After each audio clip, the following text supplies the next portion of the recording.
Welcome to the Further Light Podcast, presented by Wisconsin Freemasonry, helping you accomplish your Masonic goals through education and more light. And now, I present to you, Brother Chris Ludke.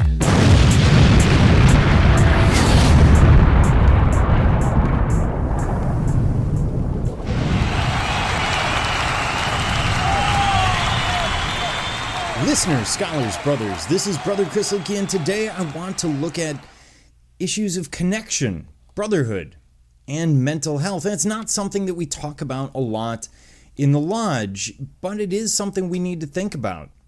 Worshipful Brother Schultz did a fantastic presentation at Annual Communication this past year, 2024, on loneliness in the male population. And it is something we need to think about. Education is fantastic for the brothers, but connection is vital if we're going to maintain health and well-being, be it physical or mental. And what I'm going to work with today is an article called Supporting the Temple from Within, Addressing Mental Health as Masons by Brother Jonathan Sudmak, who presented this originally in May of 2024. This is not from Wisconsin. I believe this is from Virginia. And as I go through it again, I'm going to be annotating it, commenting on it, which puts this under fair use for copyright. So let's get into some of these ideas. When was the last time you earnestly answered the question, how are you? I know when I'm asked, most people who know me know that I will say upright and sucking wind. Someone that I know and spoke to a couple of days ago says that they will answer this by saying upright and not crying, which may be useful for some younger generations. But we all have that sort of Masonic greeting that we use, or it's better, it's good to see you. Well, it's better to be seen than viewed, and all of these sorts of things. It's a very pessimistic approach, and yet one that's very common today. Equally important, back to the article, equally important, when was the last time you asked someone else the same question in like kind? How often do we hide our true feelings behind a perfunctory fine or I'm okay, or one of the various responses that we may have learned from Henry Peinecker or many others through our Masonic careers?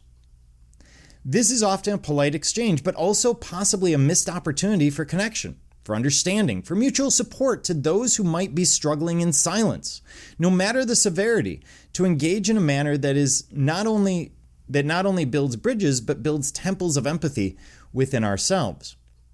These questions are posited to illuminate the significance of genuine interaction within our brotherhood and out into the world. Actualizing the words, quote, every human being has a claim upon your kind offices. Do good unto all.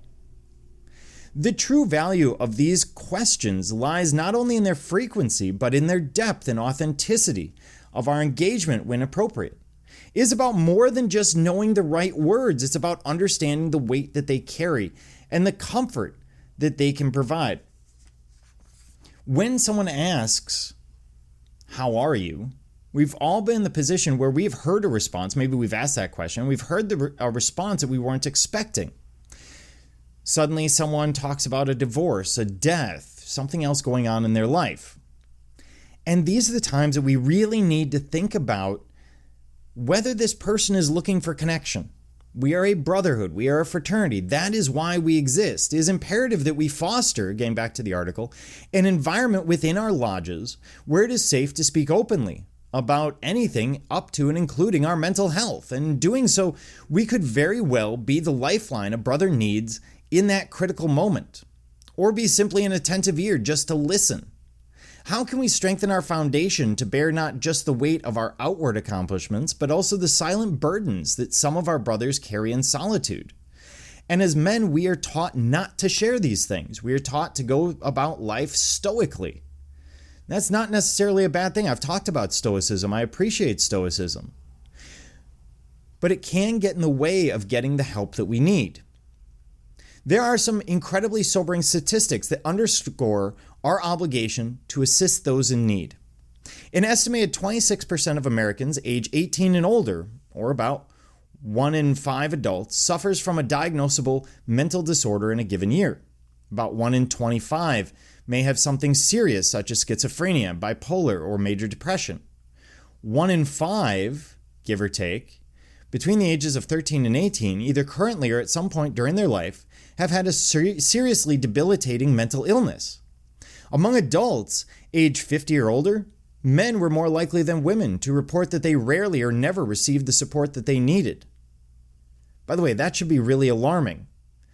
Adults 50 and older, men were more likely than women to report that they rarely or never received the support they needed. This is why Masonry exists, to provide support to our brothers. And yet, how often do we reach out and talk to them? Do we take them seriously when they say something like, oh yeah, I'm having a heck of a time with this relationship, with depression? Touching on the extremes, every 11 minutes, someone dies from suicide. In the past couple of years, going back to 2022, nearly 2 million Americans have attempted such act, and men are 4 times more likely to die by suicide than women. And among veterans, suicide is the second leading cause of death after 9/11. Since 9/11. So these are serious issues. These are issues that statistically everyone in the lodge will deal with at some point. From the millions struggling with diagnosable conditions to those contemplating or attempting irreversible decisions, we must recognize that they are not always strangers, that these are our friends, our family members, our brothers. And many of us have had these circumstances thrust upon us, whether it's in your family, your personal life, or maybe in your lodge. At the end of the day, this is particularly important. It is imperative to understand that falling, no matter the depth of our plummet, is not a sign of weakness. After all, we are told to not hesitate to stretch forth our hands and catch a falling brother. I'm quoting directly from one of our lessons. Tragic thoughts or choices can often reflect deep vulnerability and intense internal battles with overwhelming circumstances. But it's not due to an individual's lack of strength. You are not weak because you are depressed. You are not weak because you consider things that many of us may not. By addressing the wide spectrum of mental health conditions within our lodges, we are in fact shining our Masonic light into the darkest of places, fulfilling our duty to illuminate and aid those who find themselves in the shadows, no matter the severity. Therefore, we must confront those uncomfortable truths, not with resignation, but with resolve to bring such light where it is needed most. The somber truth is, once a brother has departed, it is too late to amend the oversights or to address what may have led them astray. If a brother suffers from behaviors or challenges that could cloud his judgment or lead him towards the darkest of paths, it is our solemn duty to intervene before such tragedies occur. We need to get involved. As soon as we know something is coming up or going on, then that may be something that we need to share with the appropriate people. That could be the worshipful master or a good friend of that brother who may not be aware of the situation. A concerning trend in the United States regarding men's health and well-being reached a critical juncture in the wake of the COVID-19 pandemic. Studies have indicated that although the U.S. men reported slightly lower rates of anxiety compared to women, they suffered higher rates of depression and suicidal ideation during this period and beyond. The challenges brought forth by the pandemic, including the uncertainty that we saw, the loneliness of social distancing, financial strain, and relationship difficulties, significantly contributed. Men experienced heightened difficulty sleeping, increased alcohol and substance use, and a surge in PTSD symptoms. Since then, statistics have quantified that over 6 million men in the United States suffered from clinical depression. More than 3 million had a panic attack, and 90% of those diagnosed with schizophrenia by the age of 30 were also men. This data from the National Institute of Mental Health not only speaks to the scale of the problem, but also to the profound needs and challenges that make it so difficult for many of our brothers in a society where, quote, men don't cry, and vulnerability is equated with weakness, to seek and receive the help they so deeply require. And where should that help come from? We tell the brothers that we are there for them. And yet, how often do we play it off? Someone talks about a divorce and we are there with humor rather than empathy. Someone talks about illness and only then do we come with sympathy because there are physical elements to it. Why aren't we giving the same empathy, the same ear to the brother who comes to us and lets us know in some way that they're suffering from depression, that things are becoming very, very difficult for them?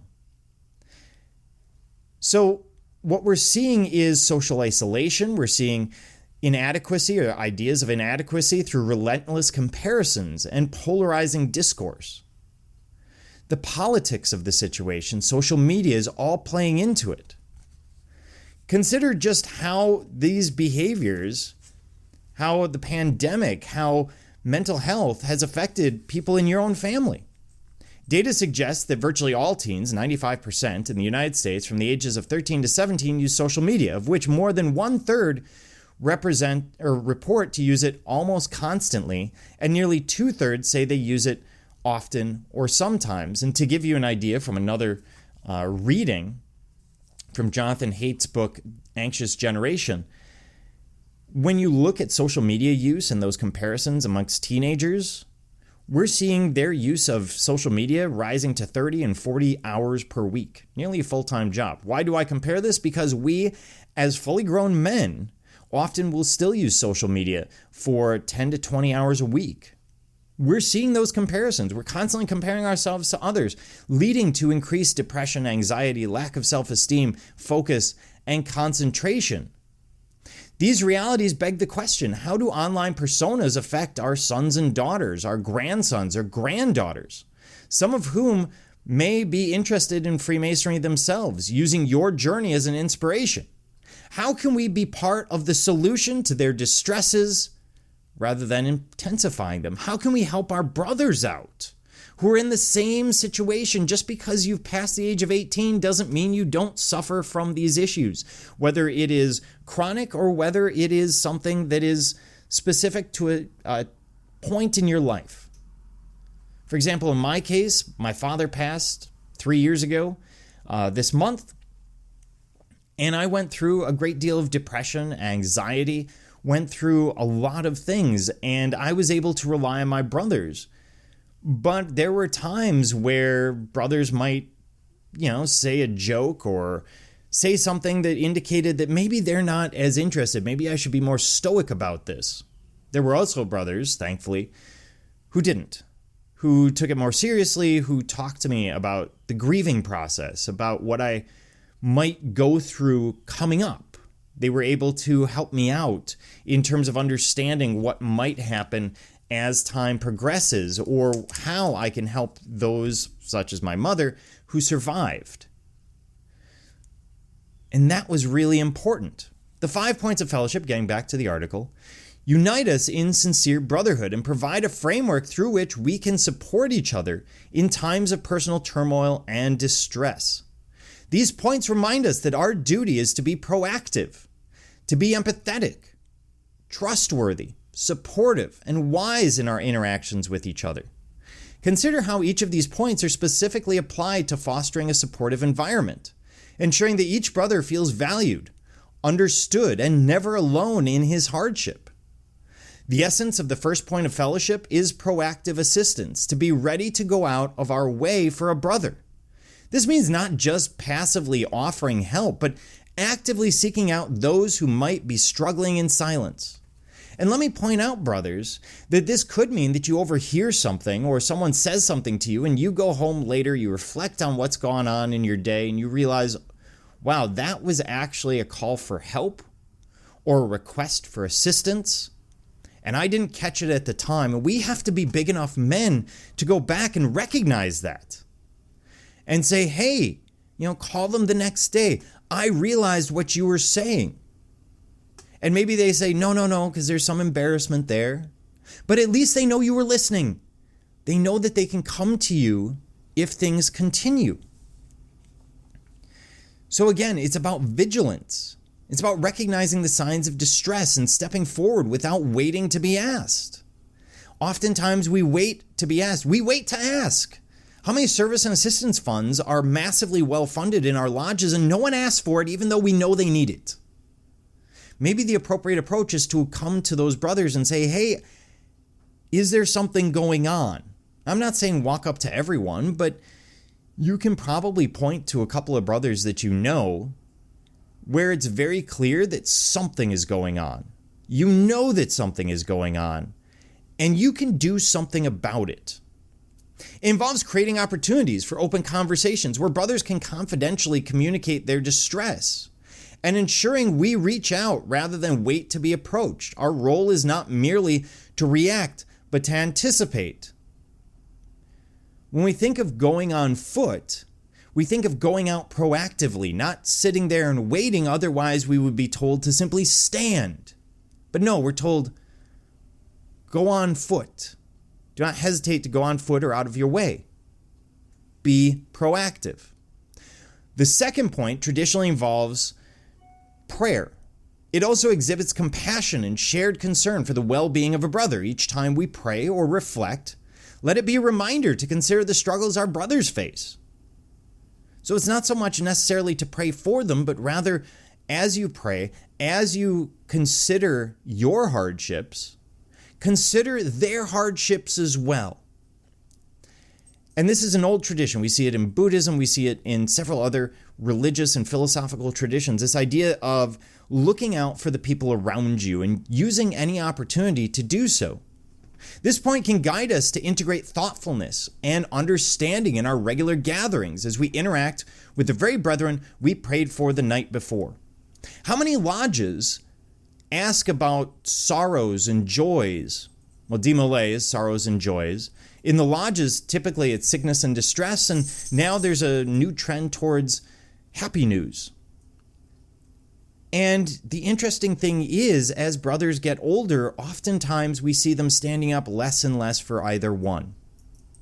Many of us don't feel comfortable standing up and saying, hey, I'm in distress, much less a mental health issue. You could imagine what would happen, or what we think would happen, if we stood up and said, hey, brothers, I'm particularly depressed. And so it becomes the sort of thing that we have to look out for. We have to look for those signs. Trust is paramount in any discussion of mental health. The third point of fellowship underscores the necessity of confidentiality and trustworthiness. By respecting a brother's discretion, we form an environment where brothers can share their vulnerabilities without fear of judgment or betrayal. This is critical in encouraging members to speak on challenges they face, knowing that their fraternity supports them. Create an environment where the brothers know that they can come to you.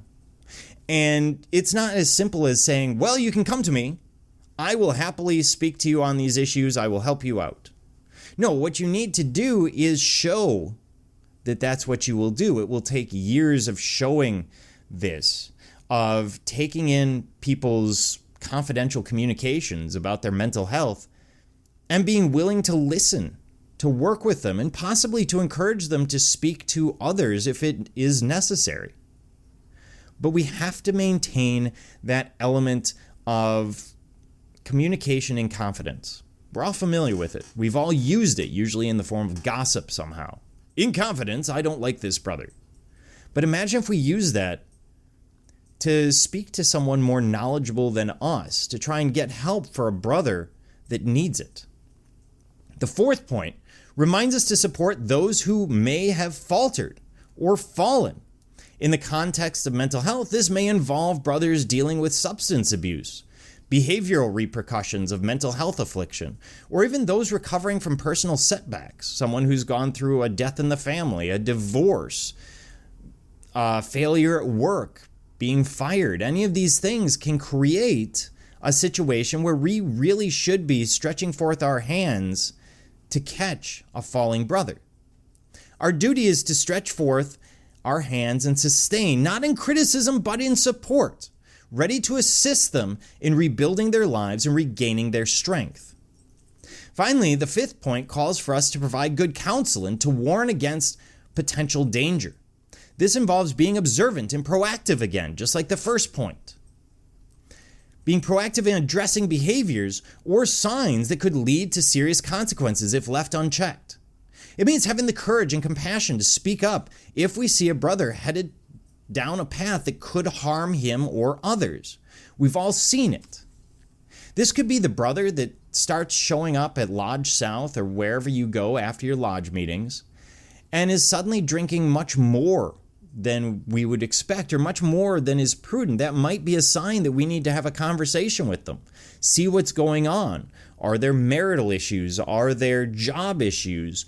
What is causing them to do this? See the sign and talk about it. Whisper good counsel in the ear of a brother.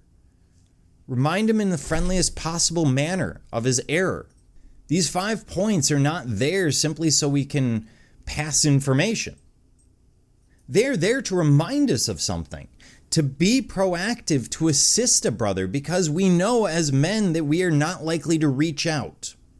But how much easier would your life be? How much better would your life be if someone recognized the problem so that you didn't have to reach out? And if you did, if you knew 100% that it was going to be safe, recognizing the signs of mental distress and knowing how to approach and assist someone in crisis are practical applications of this point. These 5 points are not just words.